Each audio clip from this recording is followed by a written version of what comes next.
నమస్తే, నేను మీ ఈశ్వర్. ఈ6 న్యూస్ కి స్వాగతం. వార్తల్లోని ముఖ్య అంశాలు. సీఎం రేవంత్ రెడ్డి పరిపాలనపై కేసీఆర్ మౌనంగా ఉన్నారు. ప్రభుత్వ పథకాల అమలుతో పాటు మొన్నటి ఖమ్మం వరదల వరకు ఒక్క మాట కూడా మాట్లాడలేదు.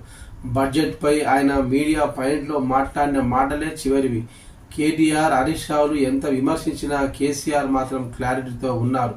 ప్రజల్లో అసంతృప్తి వస్తే పోతుంది, కానీ వ్యతిరేకత వస్తే తట్టుకోలేమన్నది కేసీఆర్కు బాగా తెలుసు. అందుకే రేవంత్ రెడ్డి సర్కారుపై రైతుల్లో ఉన్న అసంతృప్తి వ్యతిరేకతంగా మారాలన్న ఆలోచనతో ఆయన వెయిట్ చేస్తున్నట్టు కనబడుతుంది.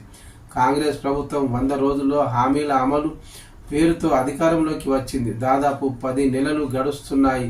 అయినా హామీలు పట్టాలెక్కలేదు. ముఖ్యంగా రైతాంగ సమస్యలు, రైతు బంధు అంశంపై కేసీఆర్ ప్రజల్లోకి వెళ్లాలని నిర్ణయించుకున్నట్టు తెలుస్తుంది.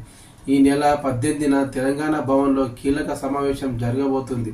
ఈ సమావేశం నుండే మొదట పార్టీ పక్షాలను స్టార్ట్ చేయబోతున్నారు అన్న విషయం తెలుస్తుంది. ఉద్యమకారులకు పార్టీలో కీలక పదవులు ఇచ్చి కేసీఆర్ యాక్టివ్ టీంను ఏర్పాటు చేయబోతున్నట్టు తెలుస్తుంది. ఈ సమావేశం తర్వాత రెగ్యులర్గా జిల్లా పర్యటనలు, రైతులతో భేటీ ఉండబోతున్నట్టు పార్టీ వర్గాలు అంటున్నాయి.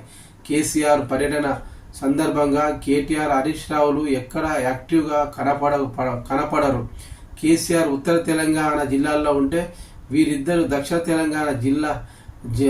తెలంగాణలో ఉండే ప్లాన్ చేస్తున్నట్టు సమాచారం. ఈ మీటింగ్లో ఎమ్మెల్సీ కవిత రోల్ ఏమిటో అనేది స్పష్టత రాలేదు. మరి ఇన్నింటిని సీఎం రేవంత్ రెడ్డి గమనిస్తున్నారట. ఎలా తిప్పికొట్టాలా అనే భరోసాలో సీఎం రేవంత్ రెడ్డి ఉన్నట్లు తెలుస్తుంది.